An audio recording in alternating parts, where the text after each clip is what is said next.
The good old clap, take one. That's right. How many of you knew what you wanted to be when you were 7 years old? I did. I wanted to be world champion.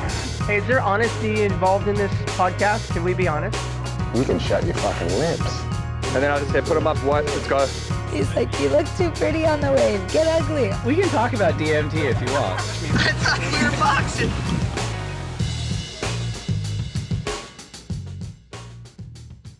Right on. We have today Ezekiel Lau, the pride of Hawaii, on the lineup with us. Zeke, thanks so much for joining us. Thanks so much for having me, Dave. Appreciate it. Well, how are you doing today? Where are you today? Who are you hanging out with? I'm doing great today. You know, life's been good. A lot of good things happening. We finally got some waves on the North Shore today, so I'm just at home right now. It's actually just me and my cat, Cruella. She's here. Cruella, like Cruella DeVille, the cat? Like Cruella DeVille. We're actually watching the new Cruella on Disney Plus the day before we got her. So when we got her, we were just way too psyched on Cruella and just ended up naming her that. That works. And what you said the North Shore is finally getting waves. Has it been kind of a slow start to the season? Well, there was a few swells early, and then the last few weeks have just been pretty dead and bad wind and really small waves. So it's finally starting to ramp back up, and the conditions are really nice. I've just been watching the cams all morning, so just finishing some stuff up around the house and going to head out there this afternoon. Very, very responsible day after your birthday. We were actually supposed to record yesterday, so I was going to send a note to your manager and be like, I can't believe you set him up like on his birthday to record. I'm glad we knocked that like a day later.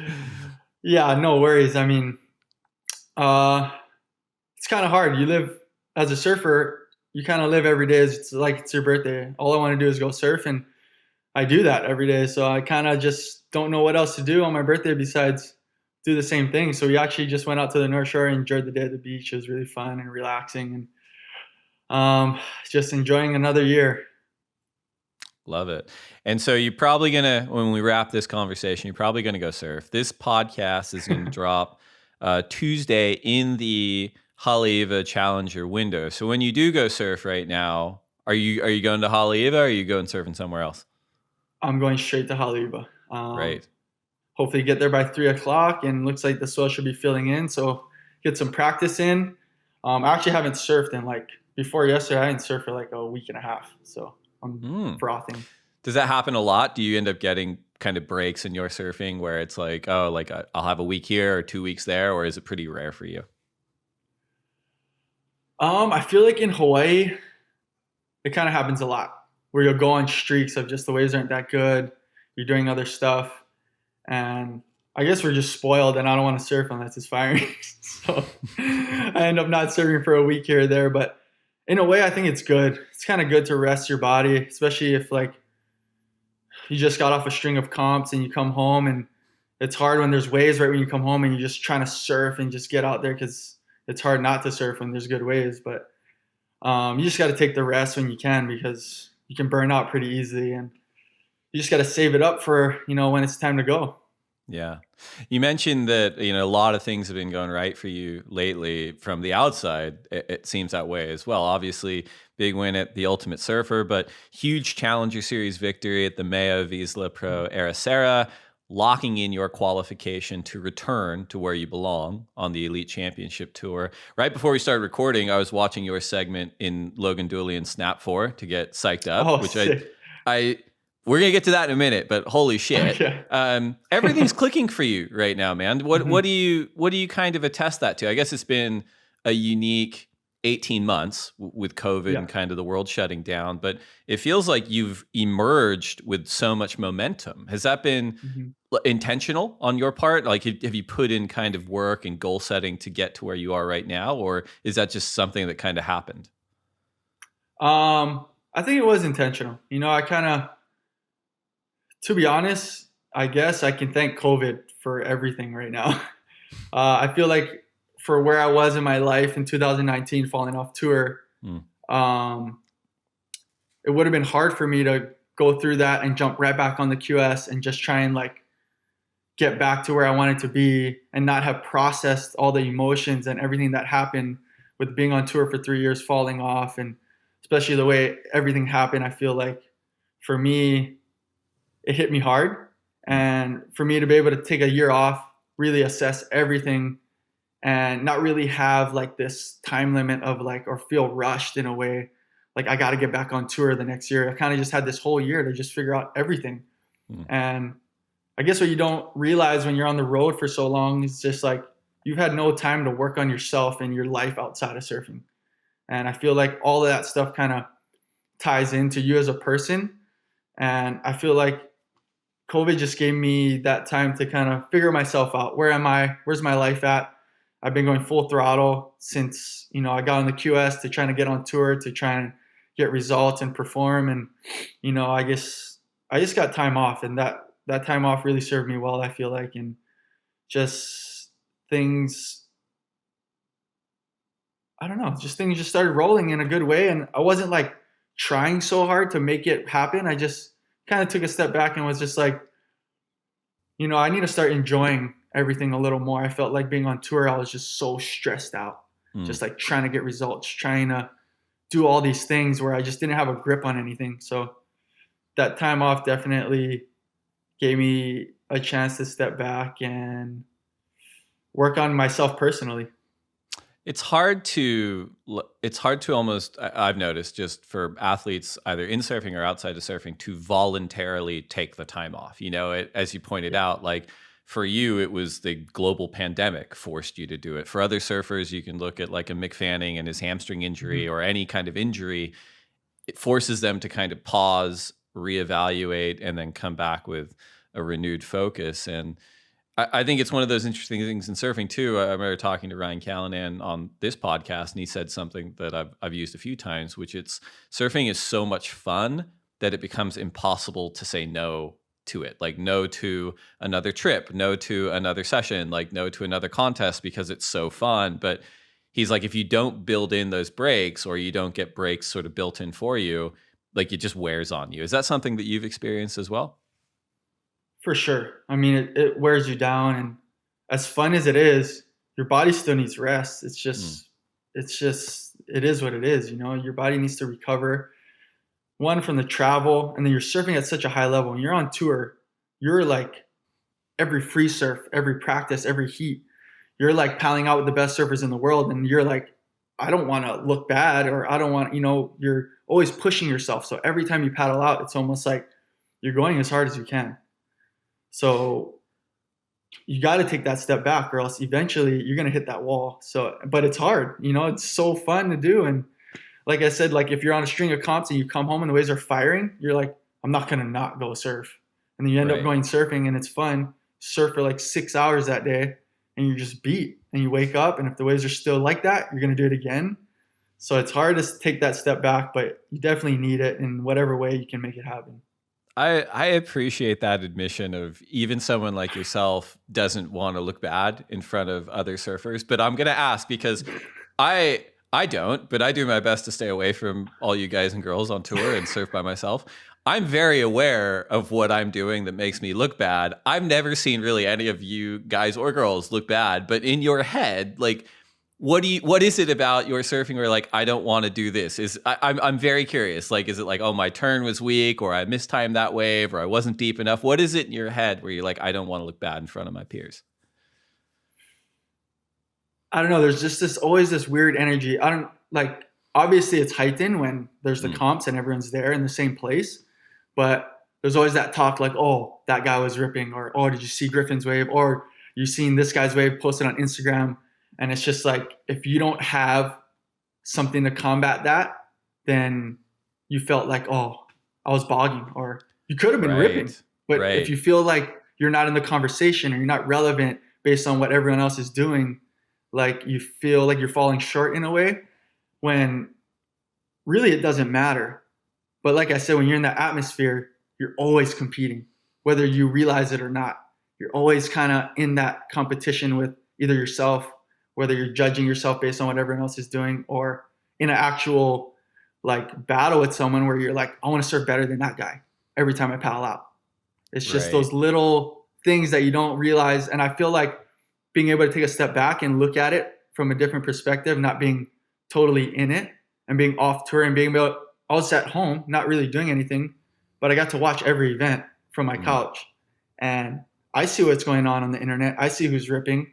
I see who's getting better and who's performing and who's underperforming. So it's just like I was able to look back and go, wow, there's a lot of things that you can change to kind of, I don't know whether it's to make yourself better or whatever, but to conserve that energy. Or maybe, I'm wearing myself out before the contest because I'm competing in all these little aspects of my life or in my surfing before I even get to the actual competition.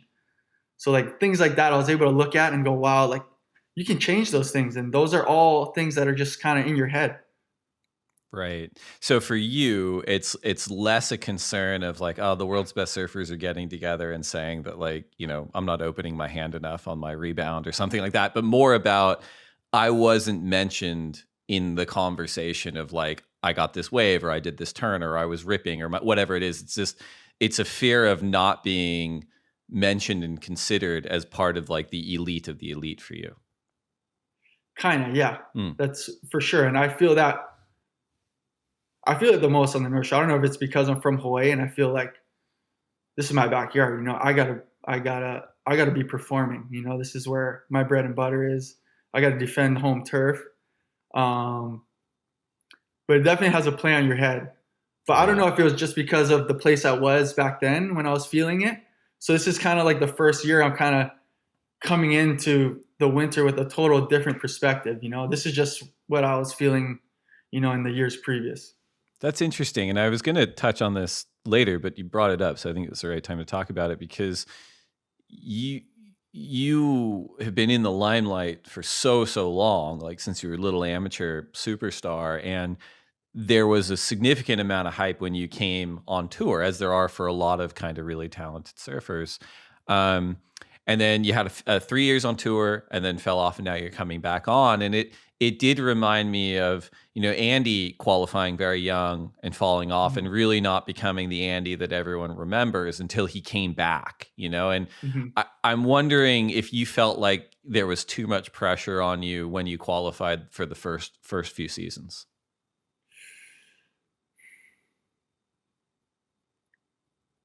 I don't think so.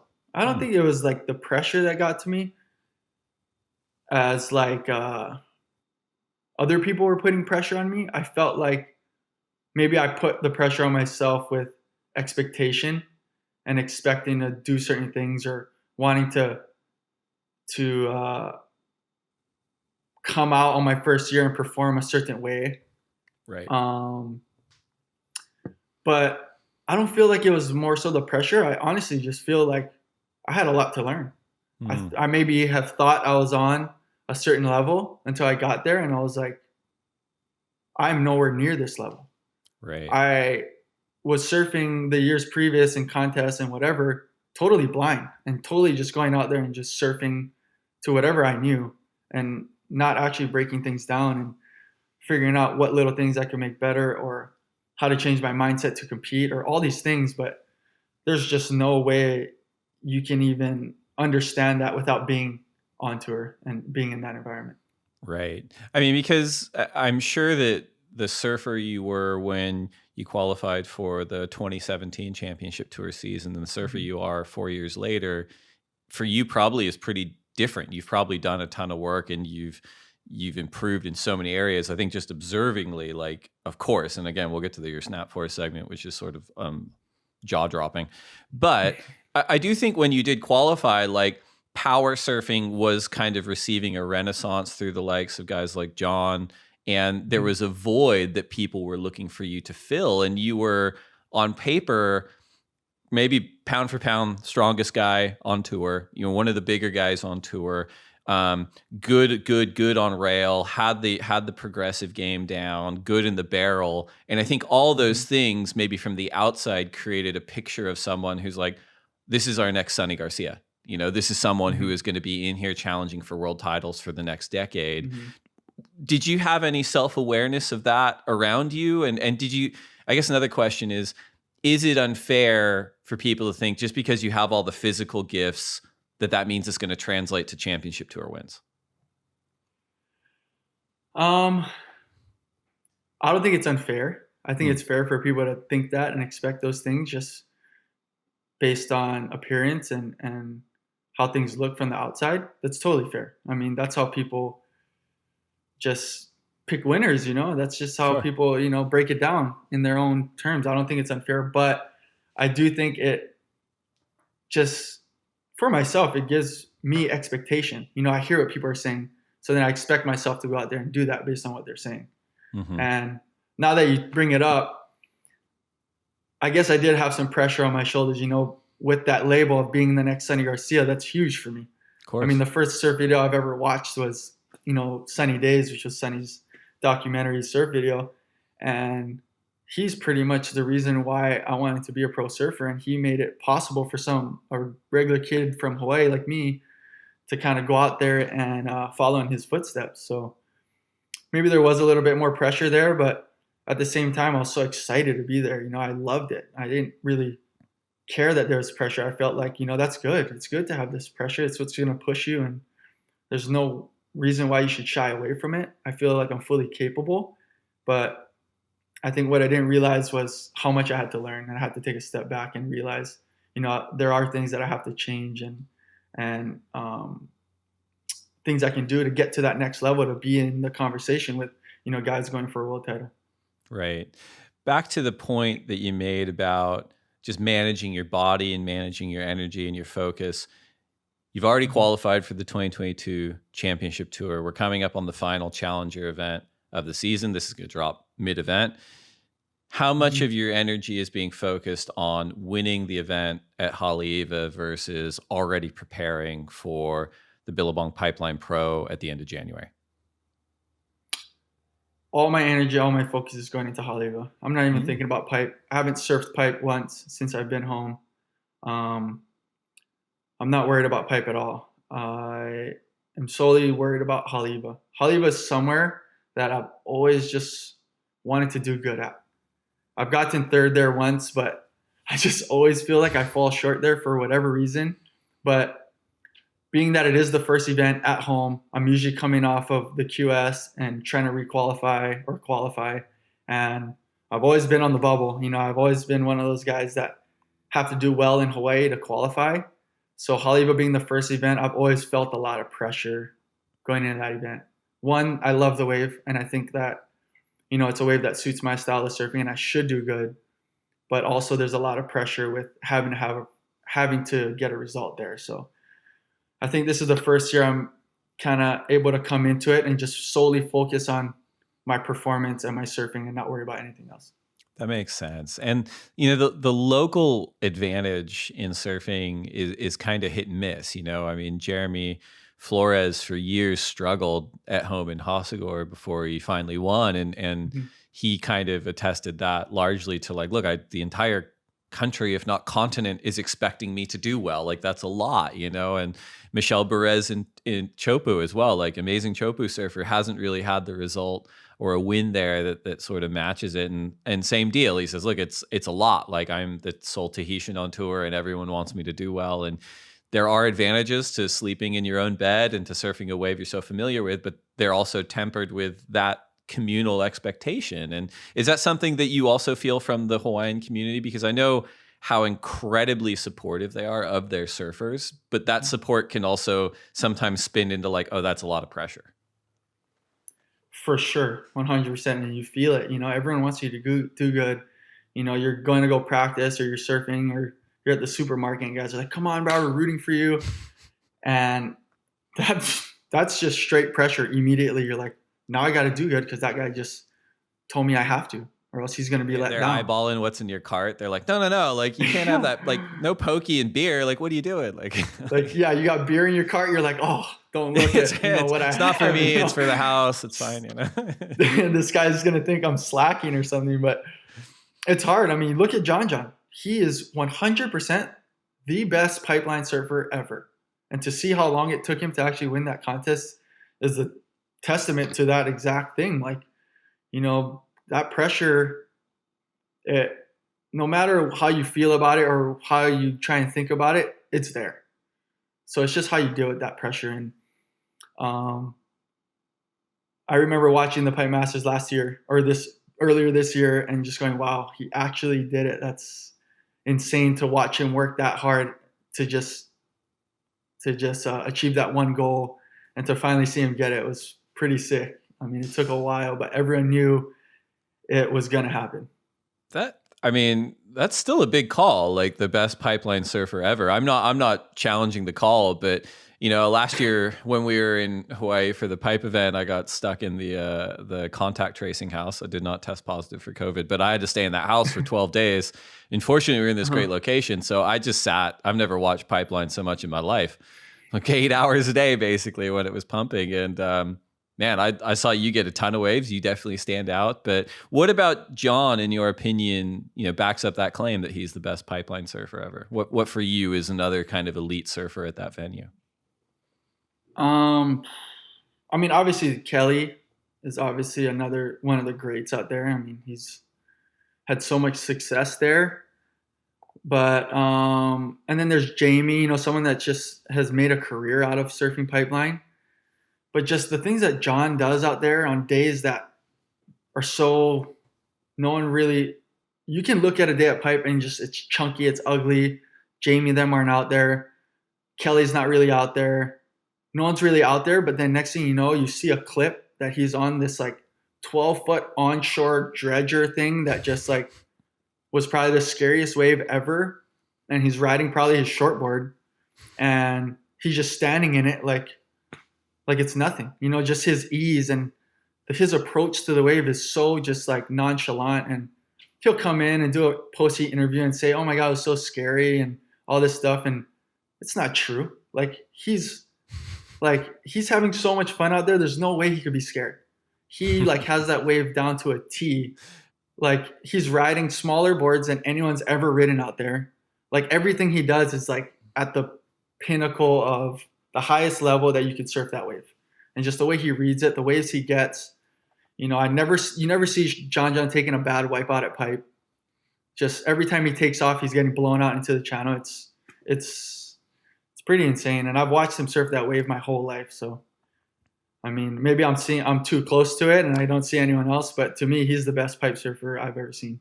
Well, I think it's because you're so close to that wave. And again, one of the standouts, if not the standout, at least in my I don't know, 314 hours of observation last year, just through the binoculars, being all right. I think that's why it's important. And I love the read on that. But we're gonna go to a quick commercial break, and when we come back, we're gonna wind the clock back and find out where you came from, man.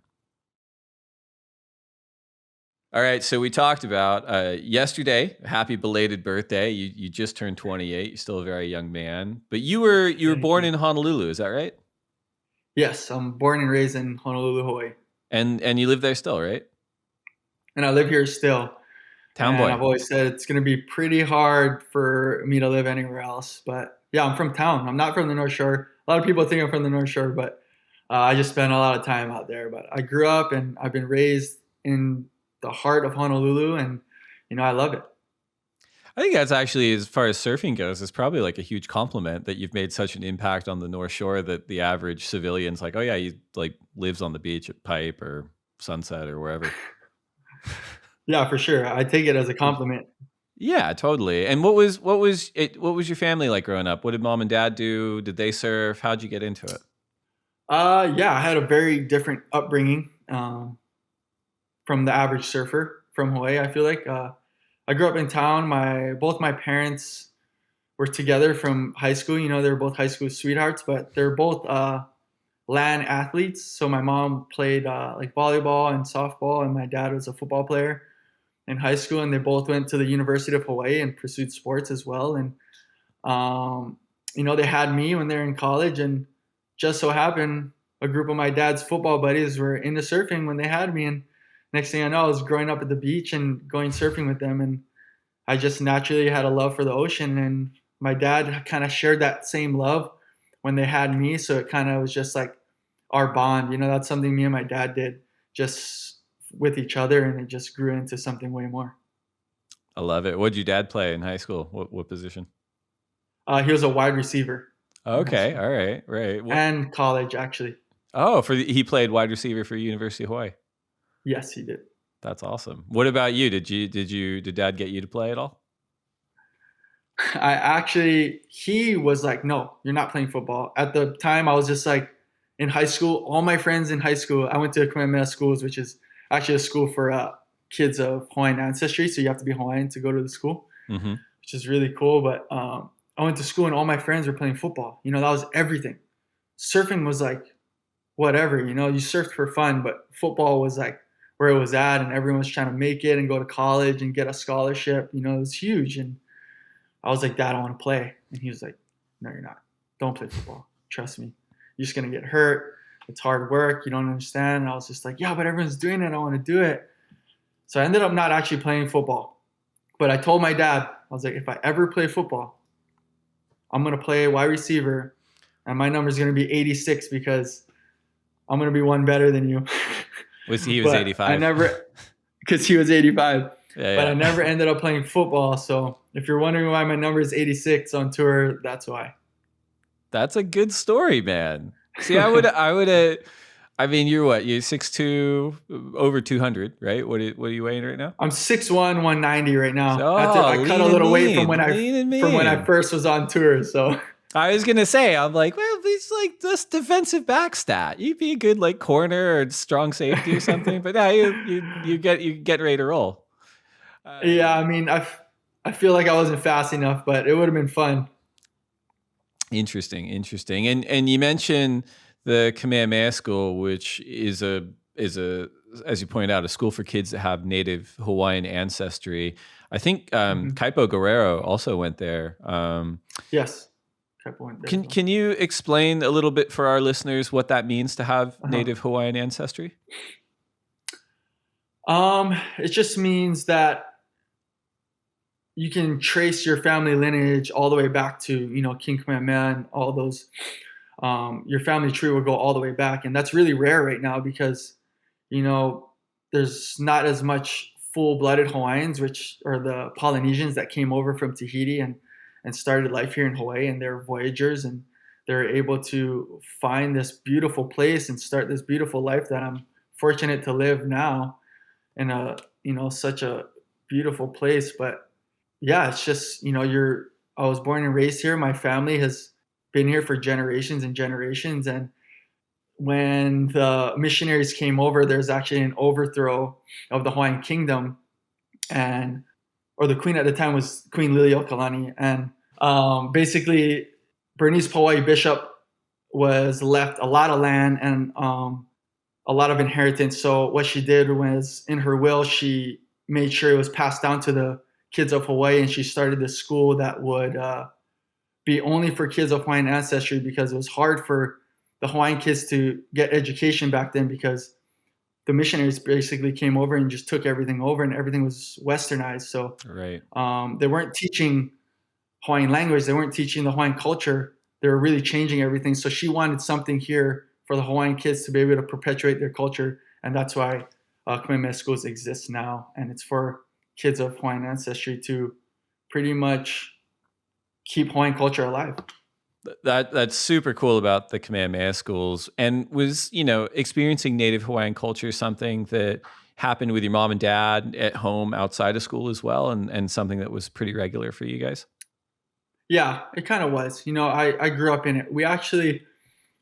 So I lived and I grew up on the campus of Kamehameha Schools. My mom she actually was an employee of Kamehameha, and her job was actually a dorm advisor for the kids that lived off island, say on like Kauai or Maui or the Big Island, that wanted to attend Kamehameha Schools. They provided like a dormitory or boarding, they called it, for the kids to come stay there so they could attend the school. And my mom was pretty much like would take care and help run the dorm and take care of the kids that would fly over from the other islands to go to Kamehameha. So we actually lived there. So they provided housing for us.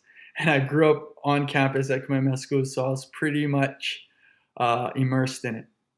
And as you said too, that might be one of the more unique, or certainly like departed development sort of environments for a professional surfer. You know, there's not many people that grew up to do what you did from similar situations. And When you were getting into surfing, you told that great story about, your dad's friends on the football team were getting into it at the same time, which is why, your family kind of shared this love of surfing. How did you get so good when you were so young? Because I definitely remember being aware of like, there's this kid, he's got a shaved head, he rides for Volcom, he's like the next truth, basically. And I remember seeing the videos and even coming down and watching you surf at lowers and stuff, being like, yeah, there's that kid. There's that kid again. Geez. What were the steps for you between just learning how to surf and then also thinking like, I'm gonna compete? Was that something that your parents really encouraged because of their competitive background? I'm curious as to how you developed into that person. Yeah, I think there's actually a lot of layers, but first off, I just loved it. It was so natural. I just like was begging to go to the beach for my dad to take me surfing. And when I was at a young age, being the athlete that my dad is, he was just like, wow, they have this little contest called the TNC Surf Contest. And they have like a toddler like division. I can push you in the waves and we can compete. So he was like, you're good enough for doing it. And that's pretty much what broke the mold and got me to, want to do surf contests and compete. And this is something that, I like doing. I also played soccer. I also played baseball. I also played basketball in little leagues, but I didn't have the same connection to those sports as I did with surfing. So it was definitely something I was like, I want to do this. This is way more fun, but it's kind of along the same lines of everything else that we do. And I think my dad also saw that. So he just kept entering me into contests, and he found out like he pretty much had to learn everything about the industry from zero, Right. just by meeting people, creating relationships. And luckily at a very young age, we were able to meet, really good people to point us in the right direction. And one of those guys was Dave Riddle. So my dad met him at a surf contest, and he was just like, dude, we can get your kid sponsored. We can get the events paid for, and we can travel and go to nationals, all these things. And, my dad, that was just everything. And my dad was like, okay, let's do it. This is really fun. It's something new. It's competitive and athletic, but at the same time for my dad, I think it was something totally outside the box for him. And I think that he really loved that. And for me and him to have that thing that just me and him bond over was really special. And, it was, that kind of just sparked it. And him being an athlete, he kind of just was always pushing me. And I feel like that's kind of what made me progress faster. He was always pushing me. He was doing, research and like watching videos of John or like finding videos of Kolohe. I remember him showing me videos of Kolohe when I was really young. And it was like, this is the kid right here. This is the guy. He's like the next big thing. Watch videos of him. Try to see if you think you can beat him or blah, blah, blah. I remember specifically Kolohe was like a big one. And then finally going over to California for Open Mini Groms Nationals first time. I just remember being so nervous and freaked out. I was like, wow, all these kids are going to be there. And I've been watching them this whole time I've been home, and now I have to compete against them. But that's kind of how it was. And it just kind of just took off really quickly and naturally. And, there's no negativity for me towards it because I just loved it so much. And I think that's why it just clicked pretty early. It's interesting. This has been coming up a lot on the podcast lately, which is that, we speak to so many elite level surfers, men and women, and they kind of fall into two broad camps of like, on the one side, there's the sort of dynastic professional surfer where it's like, my dad was on tour and my grandfather built boards and I've been in magazines since I was 6 and like, and had all the advantages living up on the beach, et cetera. And then in the other camp are people who maybe didn't live on the beach. Maybe they're the first people in their family to surf. It wasn't as readily accessible as sort of the first camp.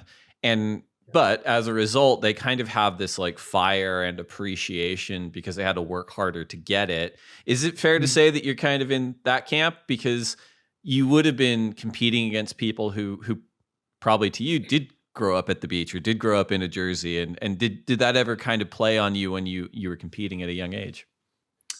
I for sure fell into that camp of people. I didn't come from a surf family. My family had nothing to do with the surf industry. So we're totally outsiders. But at the same time, I felt like we're accepted really quickly. And I was able to build relationships within the industry so fast. And I I never really felt like outcasted in a way, but I definitely felt like I had ground to make up. I felt like a lot of guys were put on to, whether it was opportunities or experiences, way quicker than I was. So, every opportunity or experience that I did get, I knew I had to really, make it count. But for the most part, I feel like, that sparked my interest even more. I had to go out and get it. It wasn't just something that was coming to me, I had to go out there and chase it. If I wanted it, I had to make it happen. It wasn't like I couldn't just sit on my butt and wait around for it to come, And, I think that really drove me competitively. But at the same time, I was brought up in such a different setting, playing land sports and doing all these other things that I was able to draw from and put towards something that I loved, which was the surfing. But it was almost like I was always in a training camp, and then surfing was like the release. So for me, it was just like I was able to use my experiences of growing up more so outside the surf industry to kind of have a different approach when I was surfing or I was competing or whatever it may be. My mind was different. I thought about everything differently. And I think that helped me. Yeah, I mean, I would say for sure. Like you have such an intentional point of difference. When you were coming up as a youngster, though, you were part of a pretty well-established like collective of young surfers from Hawaii, boys and girls. Can you tell us about some of your contemporaries when you were coming up in the NSSAs from Hawaii? Yeah, I feel like doing the NSSAs when we were growing up was maybe because I was just a kid and I was in it, but I thought it was gnarly. And I thought like these national competitions were huge and like everything was on the line, like in relation to like the CT. Like I felt like nationals and NSSA back then for a little kid was as if you were competing on tour. It was the best kids, and the kids that did good at nationals and everything went on to make the tour and do huge things. But especially like the class that I grew up with, I felt like had crazy talent. Like if you look back on it, you have the Johns, you have Kolohe, you have like Andrew Doheny was huge back then when I was growing up, Keanu Singh. And then you had some underground guys like Matty Costa I grew up with, Kaimana Haikias, son of Kaipo Haikias, who's a legend. All these guys, I felt like the class of surfers that I grew up with when I was young was gnarly. And it kind of really, I felt like that's why everyone was so good back then. Everyone was just pushing each other so much. And we're always like, in that competitive atmosphere with each other. And that's why I created so many good surfers, I feel like. And there's a lot of guys from Hawaii. I actually remember Kolohe would come over and do the NSSAs in Hawaii because he knew that the caliber of surfers in our region were the highest. Rather than him staying in California or North America and doing those events, he would fly to Hawaii for every event just so he could compete against us. And that's when I knew I was like, we have the best surfers in the nation in Hawaii right now. You're not wrong to say that like winning and competing at the NSSA was the most important thing, because that was the pool where people were identifying future world champions. But you become the big fish in that pond, the biggest fish in that pond sometimes, and then you got to go to an even bigger pond where it's the pro juniors, or you go to an even bigger pond after that, which is qualifying series. And every one of those levels, you kind of go from the very top of your class to like, oh, now I'm at the bottom and I have to kind of relearn everything.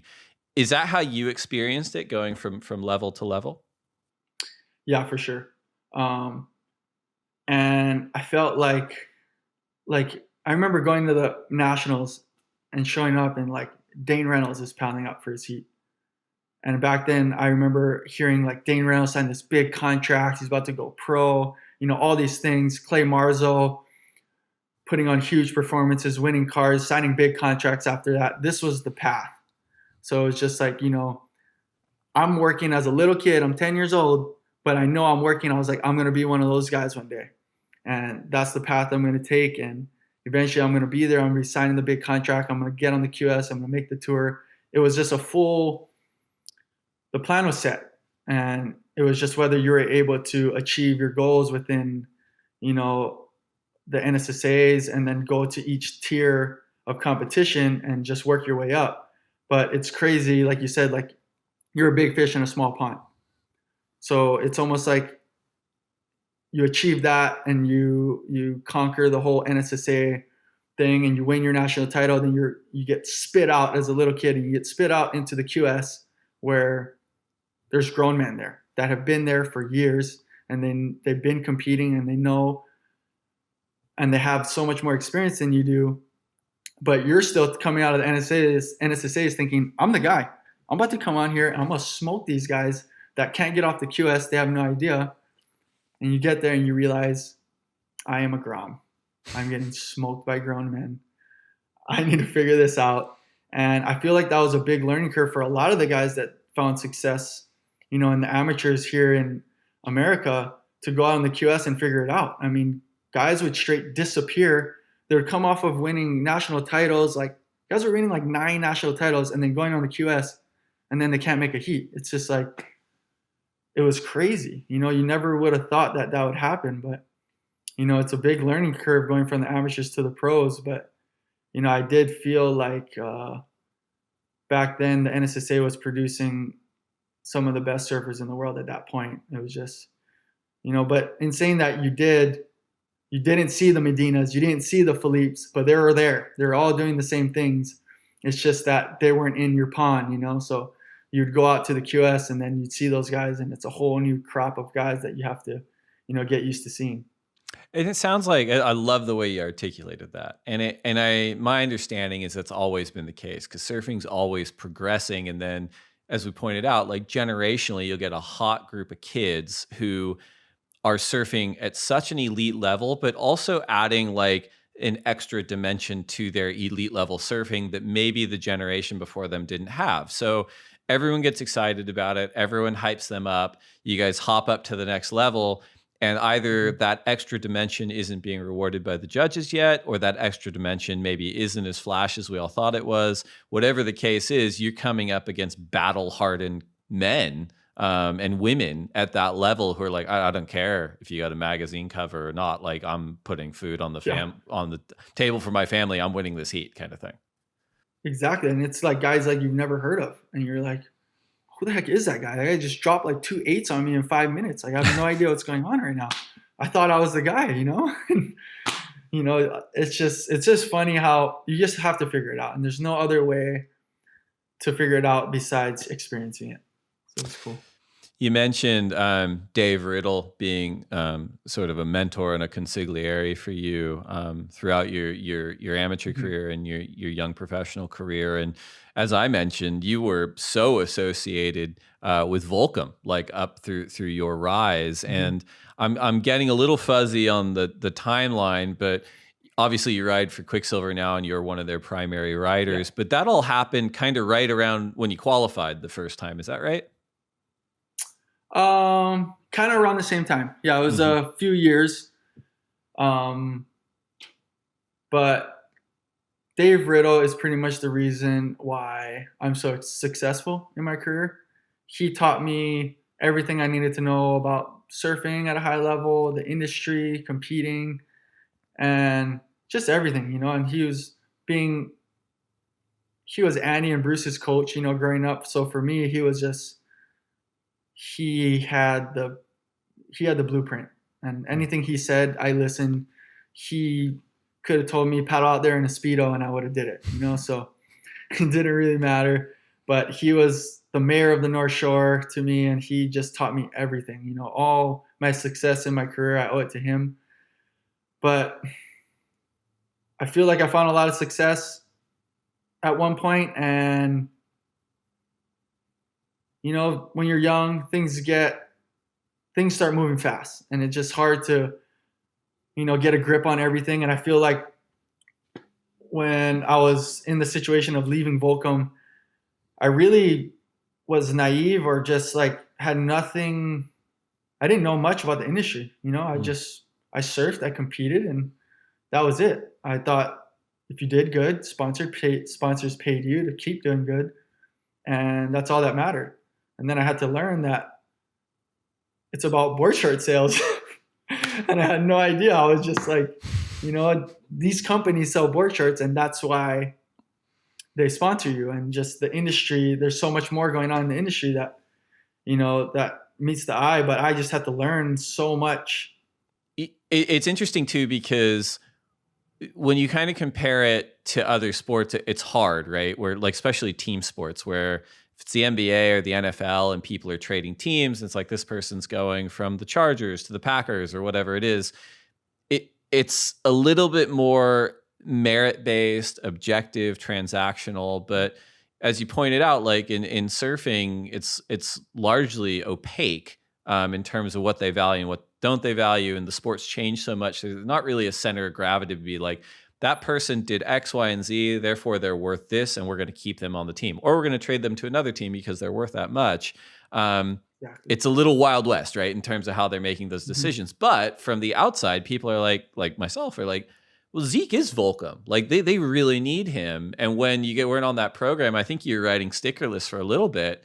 It was like, oh my God, I can't believe this talent's out there. And then Quicksilver comes and picks you up, and you become like a pillar of their program. Is that a fair assessment of how it works on the inside?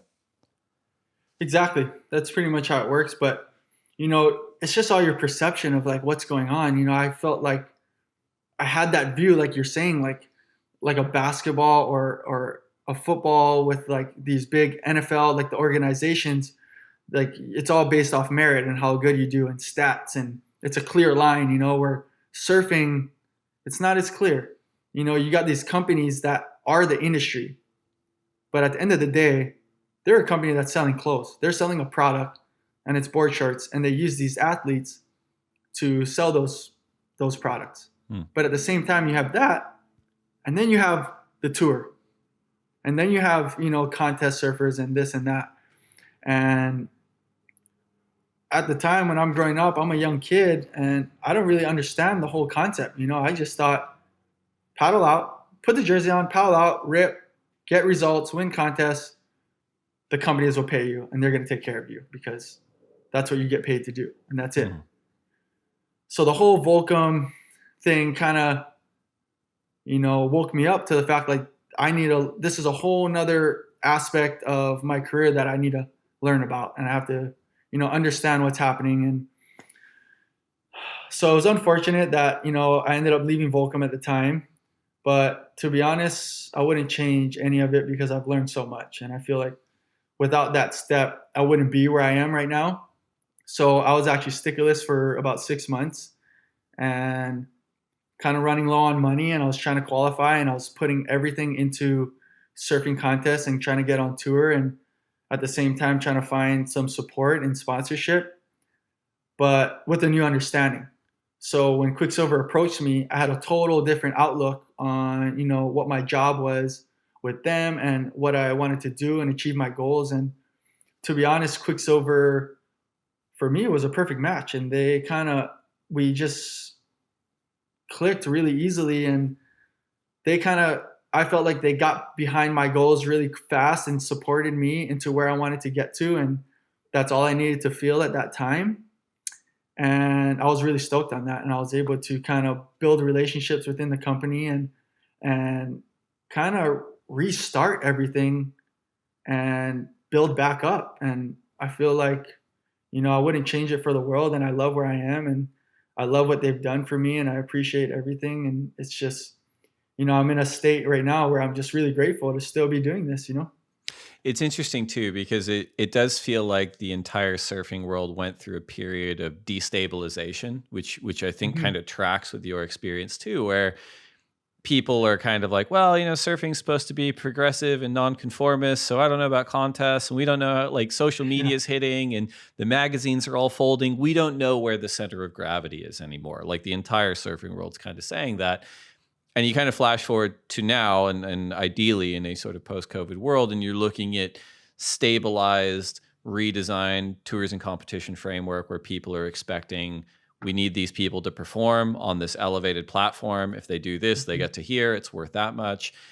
And additionally, the media space in and around that stabilized too, where surfers, and I think you've done this yourself, have almost taken control of the media, right? Because the magazines all kind of folded. That was not reliable anymore. And you guys are saying, well, I'm going to put my own content out. And that kind of creates a higher floor for me in terms of value to my supporters.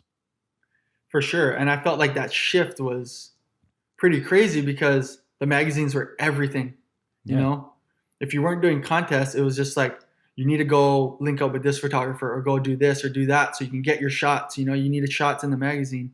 You need to try and like, you know, put yourself out there so that you can be seen, so you can be relevant, to be in the mix of what's going on. So it was a pretty crazy shift, but I felt like that shift kind of benefited a lot of the surfers to where, you know, they had the control. They could have this platform with social media to put out their own content, create their own brand.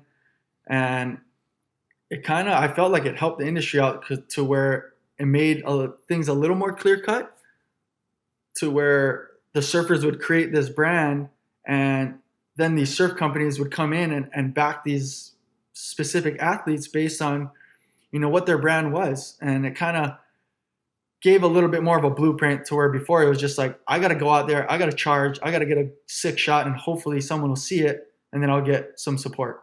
Right. That makes a ton of sense. And I think like you're one of sort of the positive proof points of someone who has grown and evolved and understands like where you can put your energy and takes advantage of those opportunities. And maybe that was no more apparent than, hey, like COVID is shutting the world down and I'm on this show, The Ultimate Surfer, and I'm going to take advantage of that. And you did, like, you know what I mean? Where it's like the entire world wasn't able to do anything. A few of us got locked up in Central California for 6 weeks. I was only 2 weeks, but you know what I mean? Where it's like, great. Okay, cool. Like if there's no qualifying path this year, I'm going to take the path that's in front of me. What was your thought process in even applying to be on the show? It was pretty crazy. And I'm like, was thinking nothing along the lines of it. I remember falling off tour, got injured that same winter, hurt my knee. And I was just like, oh, here we go. Just a downward spiral. Like, what am I doing?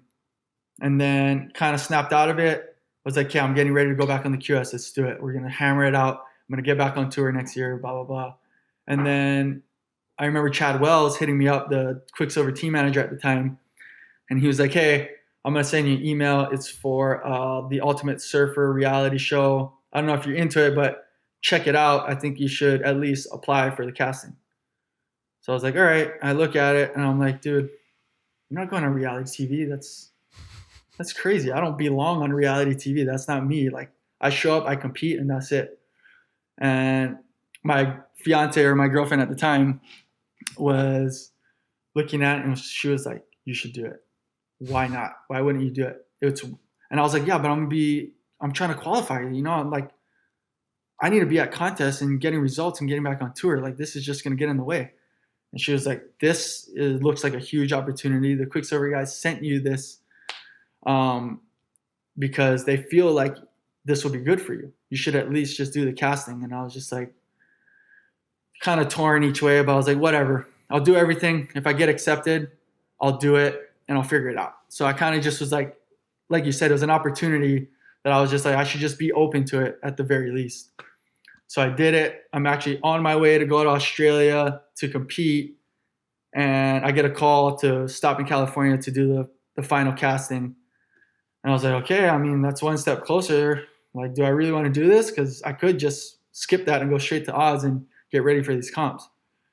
And I decided I'll just go over there and do it, and I'll see what happens. A couple of guys actually from Hawaii were also going. So I was like, oh, they're going. I'll go do it too.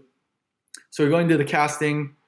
It was pretty wild. I remember being it was almost intimidating a little bit, but it was actually pretty cool. I was like, oh, this seems legit. Like, this seems like a big production. Like, this is not a joke. And then you kind of look at it and go, oh, I mean, $100,000, 3 wildcard spots in the CT. This is the opportunity of a lifetime that could possibly get me back on tour quicker, or just have a backup plan at least.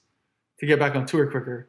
I was like, if I get picked, then we'll figure it out. But I feel like it was worth it. And a couple months later, you get a call that been accepted and you're about to be a reality TV star, and you're just like, what did I just do to myself? Is this a good call or what? You know, I feel like this is a sketchy one, because surfing is one of those things where it's the core surf culture. This is a big no-no. This is like, you're selling out, you're about to go corporate or whatever, you know, you're just like, this is a big no-no. And I was like, this is a huge risk, but there's also a huge reward here. So if I'm going to do it, I got to give it everything I got, and there's no turning back. If I'm going to go to do the show, it's going to be to go over there and win, and there's nothing else to it. So that was my approach going into it, but it was a wild experience for sure. I remember because I was involved in the casting conversation. And I saw you at the thing, but they had approached me a few weeks before, and they're like, "Oh, we need you to grade the surfing of all these applicants." And I'm like, "How many are there?" They go 700, and I go 700. Oh my God. And I'm like, "Well, what do you mean?" They're like, they sent through like videos and photos, and I'm like, "Okay, well, how do you want me to grade them?" They're like, "Just make it up." And I'm like, "What?" Like, so I said, "Okay, well, I'll just do the school. I'll do A, B, C, D." And it's like A is CT level talent, B is sort of QS level talent, C is like you could compete, but you probably get blown out in round one of the QS, and then D is below that. And my only lens for my role was like, well, whoever wins, I won't want them to be total cannon fodder for the alpha, you know, predators on the CT, you know.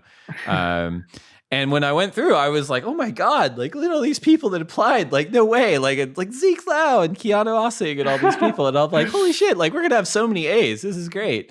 And I was actually pretty stoked with the surfing talent of the cast. Yeah, I didn't get all my picks, but most of them were in there. And I thought, oh, look, whoever wins is going to be pretty legit. When you got there and saw the cast, did anyone make you nervous on the men's side of like, oh, maybe this person's going to give me a hard time here? Or were you just like, I know myself, I know my talents, I know I'm the best surfer here, I'm going to win?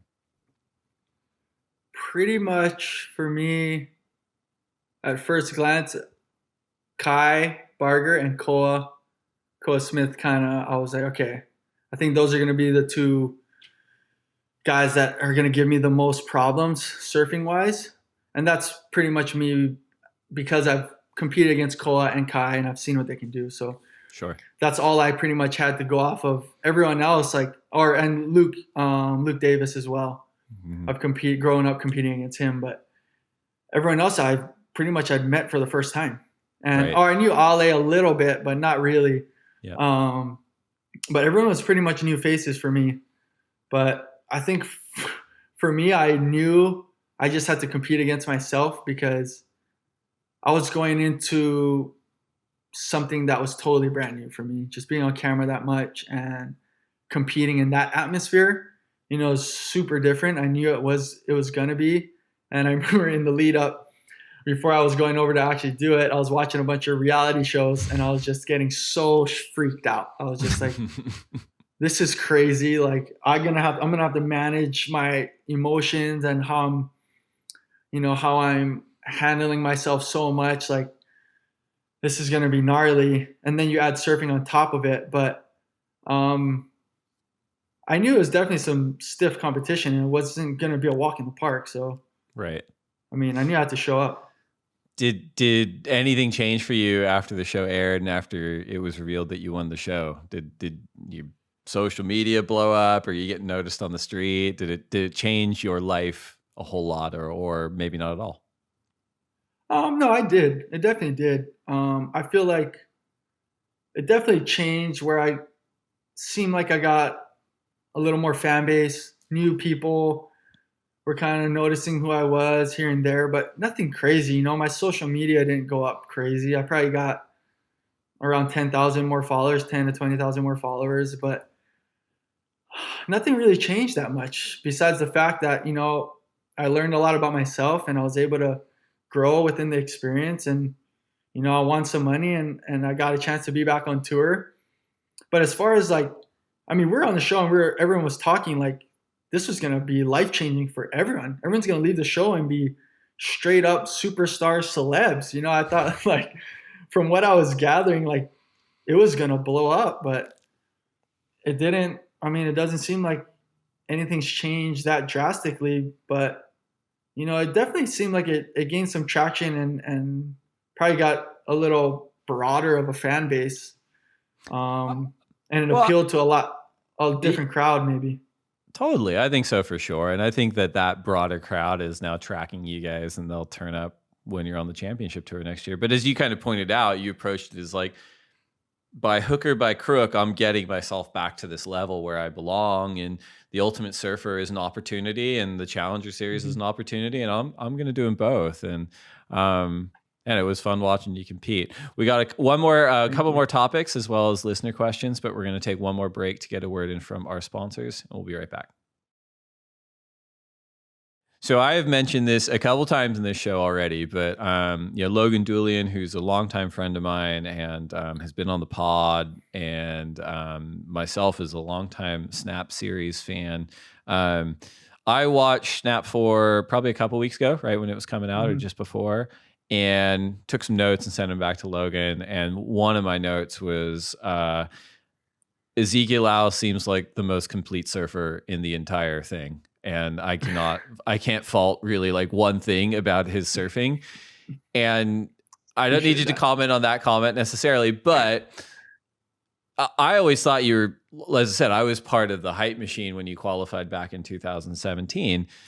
And obviously, as we talked about, the levels between who you are before you qualify and who you are when you're a rookie are so much different. And I always use that example of, the last ranked guy on the CT is probably better live surfing than anyone you'll ever see, because they're just the speed and the rhythm and the power is just so elevated that even the broadcast doesn't quite do it justice. But I'm curious with regards to you, what has changed about your surfing between your rookie season and now, whether it's in the jersey or outside of the jersey?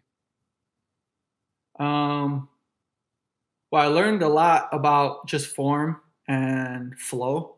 I feel like my surfing when I was young lacked a lot of flow, where I'd have big moments on waves, but I wasn't able to just link everything together.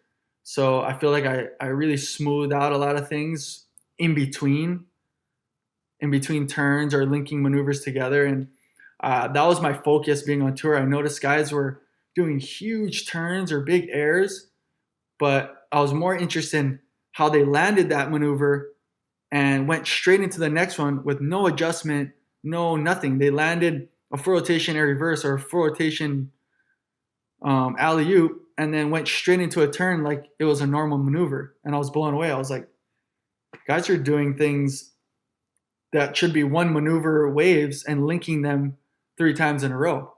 And that's the level you need to be at. So I felt like my years on tour, I was really working on flow and just being able to link things together. And I felt like that was the biggest thing for me in those years being on tour of what I learned. If all your talents and tools and aspects of your surfing were boiled down to, arrows in a quiver, what would be your best arrow? Like what do you think is the strongest aspect of your surfing today? It could be speed, it could be power, it could be rail game, it could be reading wave conditions, it could be aerial surfing, barrels, it could be something I'm not even naming. What do you think that when you head into 2022, you go, this is my haymaker. This part of my surfing is where I'm strongest. Definitely power. Just me being able to push through a turn, throw more water. It's natural for me. It's not something that I had to work at really. It was just, first of all, it was like my favorite thing to do on a wave. And then second of all, it was just easier for me to kind of just load up and just bang a section as hard as I could. And whenever I'm in trouble, I usually end up, say in competing aspects, I end up going towards that first. So that kind of, for me, that's what is my strongest. But at the same time, if I'm assessing myself from outside perspective, I feel like I have a lot of athleticism that I've found out how to use, which was in my aerial surfing. And I was able to figure that out in the last few years and make aerials a more consistent part of my repertoire. Right. We always talk about how important the relationship between, a shaper and a surfer, especially at the elite level, is. You were on Channel Islands for a number of years, but you made a change recently, and it seems like the change has resulted in some really, really strong surfing from you as well. Can you talk to us a little bit, just as an elite level surfer, what goes into making a board builder change, and what went into your decision, moving to your current shaper? A lot goes into equipment, and I feel like that's the main aspect for someone on tour. Equipment is everything. That's what's going to allow you to do your best surfing. And, being on tour, I realized that really quickly. So I really put a lot of effort and time into trying to get my equipment the best it could possibly be. And working with Channel Islands was great because they had so much resources and so many different people. It was a huge production of them just making surfboards. And I was just in awe of the whole thing. And I loved working with them. They taught me so much, about just the manufacturing side and what goes into making boards and the business side as well. So they taught me pretty much everything. It was like I went to school with them about surfboards.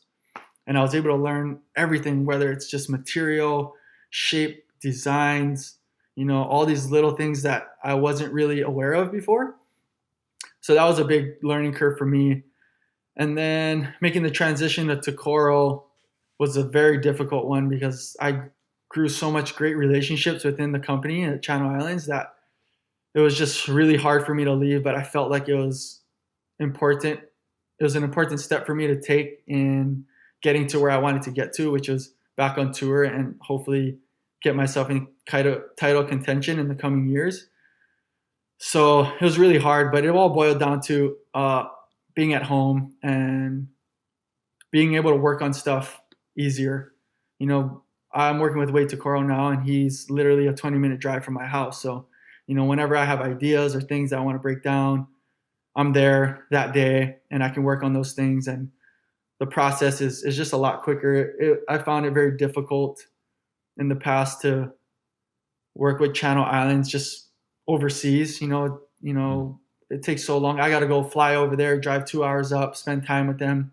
I loved it. I love those people. But if I'm talking about, time and where I'm, where I'm putting my time and efforts, it was a lot more. So things kind of clicked with Wade really fast, and it seemed like it was the right decision at the time, but it was really hard. I went through months and months of trying to make it work with Channel Islands, but really the COVID thing really made it hard.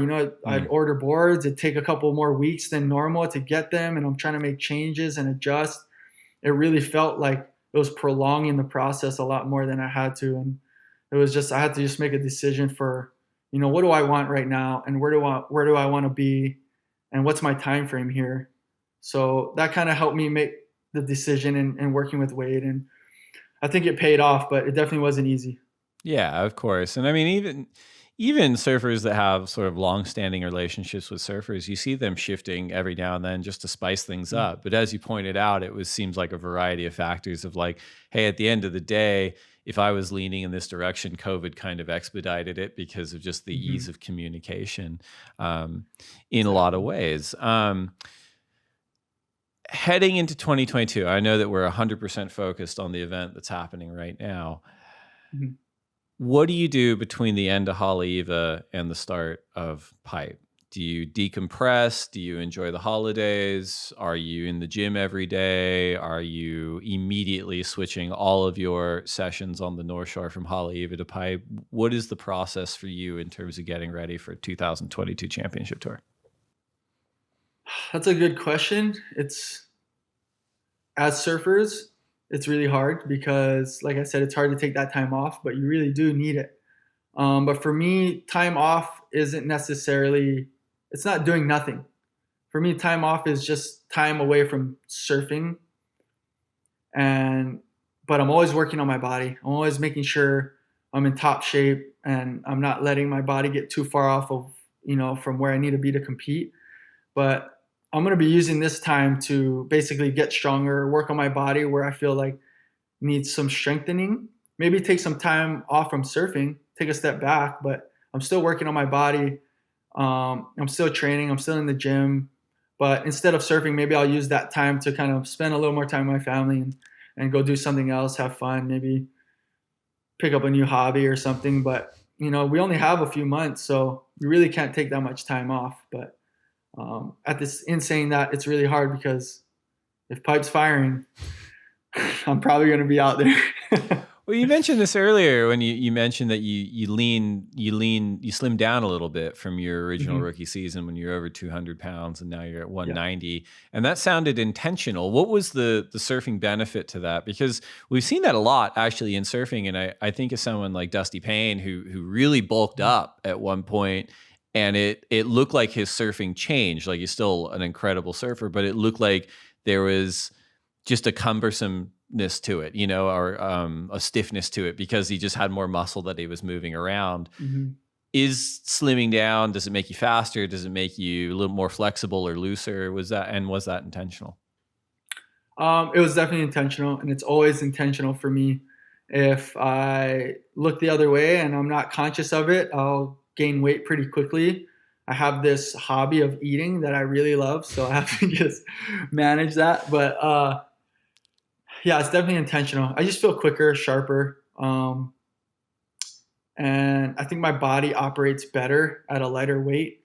And I'm able to withstand through the year a little better. I felt like maybe with a little more weight, there's a lot more impact on whether it's my knees or ankles or my back. I've grown up having some back issues, so that kind of keeps me sharp because I always got to stay on top of that and make sure, I'm all good and, I can surf on a daily basis. But definitely being lighter just keeps me sharper. As you said too, like if you're spending so much time focusing on your equipment, a few pounds in either direction really makes a big difference when you're kind of at the tip of the spear in terms of elite equipment and elite surfing. Exactly. And so and that's another factor too, actually. I found boards when I'm at a certain weight, these boards work the best for me. So then I try and stay around that weight so that these boards still work and work the way I want them to. I can feel when I'm a little overweight where it's 5 or 10 pounds, sometimes the boards don't float as much or they work a little differently. So it's good for me to stay in that same, weight category. Right. 2017 is your rookie season. Third at Bells, finished 29th. 2018, third at Rio, fifth at Bells. You love Bells. Finished 20th. 2019, there's a regression back to 28th. What's going to be what's the singular thing that's going to be different for you in 2022 to make sure that we're not regressing but progressing to, as you put it, moving yourself into that top 10, top 5 into title contention this time around? Consistency. Consistency is key in this game. If you're not able to do good in multiple events and string together a series of good events, then you will not be in the conversation at all.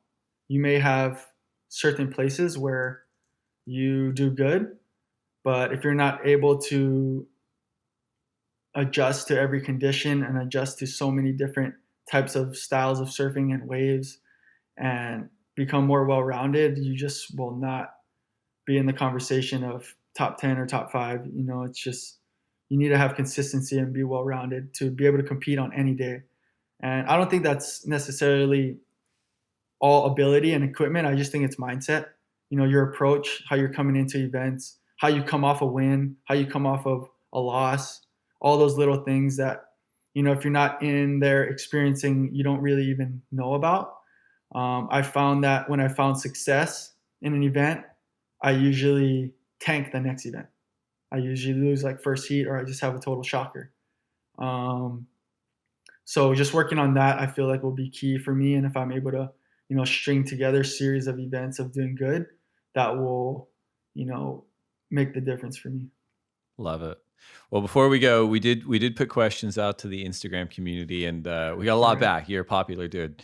But we whittled them down to 3. And the first question is from Andy Cashford, who asks, how has your experience in other sports as a kid impacted your career in pro surfing? I guess we talked about that a little bit, but maybe just more directly, how do you think that's impacted your career in professional surfing? I definitely just think it impacted my approach. My approach to surfing is competitive. You know, I am always competing against my peers, and I'm always just trying to be the best at what I do. And also my preparation.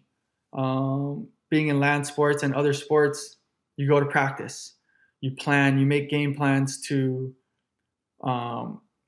so that you're ready for game day, or you're playing a certain team and they play like this, so you make a game plan to combat that. I feel like I have that approach in surfing, where I think that's fairly new. I think guys are kind of doing that now, but it definitely wasn't happening before. I remember the main approach was just go out there and don't worry about the other competitor and just go surf and have fun. And if you're a good enough surfer, it'll happen. Where, I feel like my approach is more so like you can make things happen. You can prepare so that you're ready for any situation. I feel like land sports or doing other sports really molded my mindset to just think that way. A great answer. Second question is from @Thomas.Hurst, who asks, are you happier that you qualified for the CT on the Challenger Series over the Ultimate Surfer? That's a good question. Yes, I think so. I think I'm a lot happier. I guess I just was hearing a lot of talk about, just maybe they're rumors, maybe they're not, but it just seemed like it was like a cheat way, or it was like a shortcut to getting back on tour, to where like I didn't really earn it. I just did this show, and I guess I was competing against guys that weren't at that top level, but I was able to like be gifted these things. So it's definitely reassuring for me to go out in the Challenger Series and perform strong and kind of really shut all those things down. Yeah, I think that's fair. I mean, I kind of go back to everything in the last 18 to 24 months from the outside for you've been firing on all cylinders, whether it was, blitzing the Ultimate Surfer, whether it was dominating the Challenger Series, putting out like a hyper memorable part in Snapt 4. I mean, I think that you've just been like targeting every opportunity over the course of this time, which has been really inspiring to watch. Yeah, thanks. I grew up watching Andy and Bruce and those guys, and it really intrigued me that they were able to compete at the highest level, as well as, make crazy video parts and be doing the best surfing in and out of the jersey. And I really, I was really attracted to that. So, for me to get the opportunity to be in the Snapt movie, I was like, this is my chance. I've never really been in a big surf movie. So this is my chance to kind of go out there and prove that and be able to do that. And it was an exciting and very fun experience for me. Last question from the Instagram community is from @Jess_.2004, who asks, what is your prediction for the 2022 CT qualification? I think she's maybe asking, who else do you think is going to qualify on the men's and women's tours? Any predictions? Any predictions? It's so crazy because it seems like everyone's in arm's length. It just depends on how Haleiwa unfolds. And looking at the forecast, it's going to be firing. So really anything can happen. And I feel like the QS is always in this situation where maybe some of the best surfers don't really do that good on the road or through the year. But then when they come to Hawaii, they get this opportunity to compete in these epic waves. And that's why you have these crazy performances from guys that are low on the ranking but end up doing really good and shooting all the way up into qualification. So it's a really hard one to call, but definitely Imai Kalani, I'm really excited for him. He's been putting on a strong performance, and being a fellow native Hawaiian, I'm just stoked to see him doing so well and possibly be on tour next year. I feel like he's been surfing so well, and he's going to surprise a lot of people. This kid's got some crazy talent that I feel like he's one of those guys that kind of got stuck on the QS and had to figure out how to get through it and compete. But also, you know, guys like Baron Mamiya. I mean, I feel like he's really low on the ranking right now, but he's an arm's length. Like, don't be mistaken.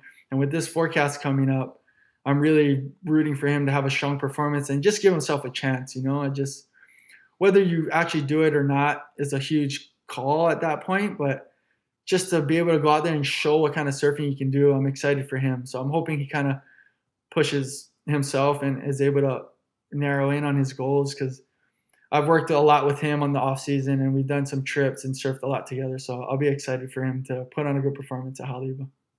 Love it. So we're down to our final segment. It's time for the lightning round presented by Michelob Ultra Pure Gold. So these are 10 questions for you to answer as quickly as you can. Okay. First question. If you could only have one board set up for the rest of your life, single fin, twin fin, thruster, quad bonzer, or finless, which would you choose? Twin fin.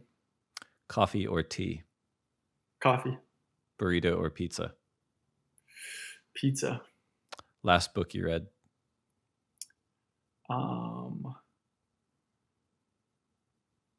my God, I'm blanking on the name. It's been a while since I read. I think the last time I read a book was on The Ultimate Surfer. It was like,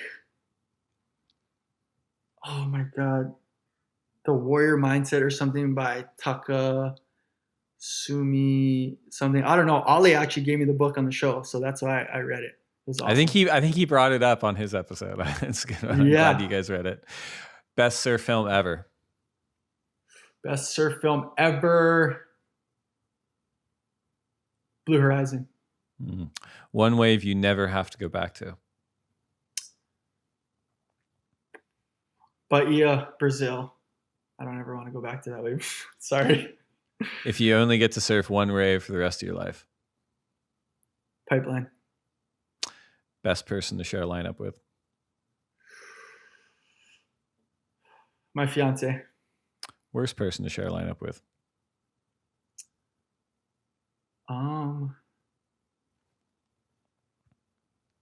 A longboarder.